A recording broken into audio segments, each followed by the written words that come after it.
Whether it be a nuclear strike, famine, or even an Ebola breakout, when the food shortages run deep, the only way to survive is to prepare in advance. One thing to note, when we talk about EMPs, we're speculating. I'm not talking about a nasty hurricane that we've had in the past, to where aid is still being able to be flown in. Now, a large enough EMP to affect the greater portion of the United States. At this point, the United States is really going to rely on its neighbors and other countries for said aid to come in and be delivered. And that's going to take some time, providing they are not affected themselves. If it is a giant solar EMP, then it's just going to be devastating throughout the entire world. So only one half of the world, from a speculative point of view of optimism, would be unaffected. The EMP went off, and it's day one. The thing to note, how you know it's going to be an EMP, is the power will go out. All of your electronic devices will not work. Your vehicles most likely will not work. Sometimes batteries will explode. The emergency lighting for the stairwells most likely won't work. Depending on the severity of this EMP, it could take down the entire power grid. If it is a nuclear type EMP or a huge solar flare EMP from the sun, then it is quite possible the entire United States and ascending and adjoining countries would be plunged into darkness. The biggest issue is nuclear power plants. If they happen to lose power to their cooling systems, they will go critical mass, and every single power plant that is affected by that EMP is going to be a Chernobyl in its own right. Let's say you make it home safely by the end of day one, and now you're entering day three. Things outside are going to get real sketchy. Gas stations are going to be closed. If you happen to have cash on you, that's going to be the only way you're going to be able to get any type of food if you weren't prepared to begin with. By day 7, things kind of get heated up a little bit more.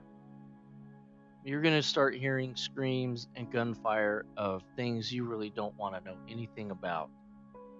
You need to pretty much stay hidden and off the radar.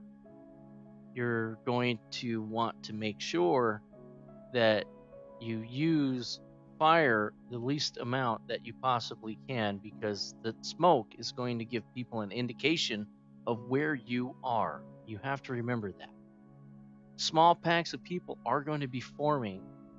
If you live in a city environment, it's going to get really dangerous really quick. Gangs are going to be running rampant because they already have the manpower that you don't. Day 14 rolls around, and there's going to be riots in the street. These people are going to be unchecked and uncontrolled.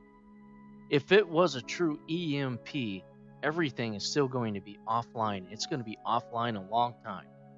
Police officers, firefighters, for the most part, they are most likely going to be home with their families protecting their people. You have to remember that. You need to protect yourself. You can't rely on law enforcement at this point to do so, or the military. The military is going to be protecting their people. That's correct.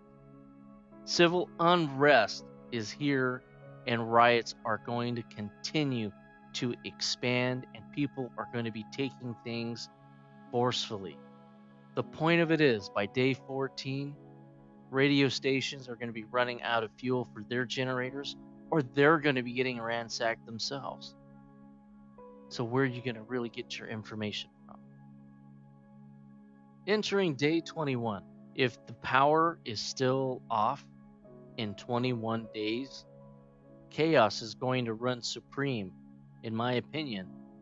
It's going to be rampant in the cities The gangs are going to be the ones really surviving at this point. If you make it to day 28 and the power system's still down, but the trash is going to start piling up. It's going to pile up quick. My estimate is 1 bag of trash per week per person. So if you have 8 people in your small little group, family members, easy, doesn't matter if they're children or not, that is going to be 32 bags of garbage for all of you. You have to be thinking before you get to this point where you're dumping it. Because if you're throwing your garbage outside, people are going to see that. The people that came by 14 days ago is going to be seeing, hey, they just doubled their trash. Someone's living there. That's going to give them a red flag to come see you. Things are going to be getting crazy. People aren't going to be able to go to the doctor. People who need heart medicine is going to be running out. Early on, we will have already lost our elderly within the first couple of weeks. All of them gone. People who need respirators, people who need dialysis, everyone who needs any type of finite amount of medical care will no longer be with us. Not only do we need to prepare, we need to think in advance on what we're going to actually do during these time frames. So we know, all right, the power's out. What's my next step? Why don't you leave in the comments down below what you think your next steps would be,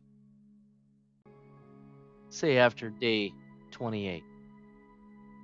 If you like this video, hit that like button and don't forget to subscribe. Thank you for watching.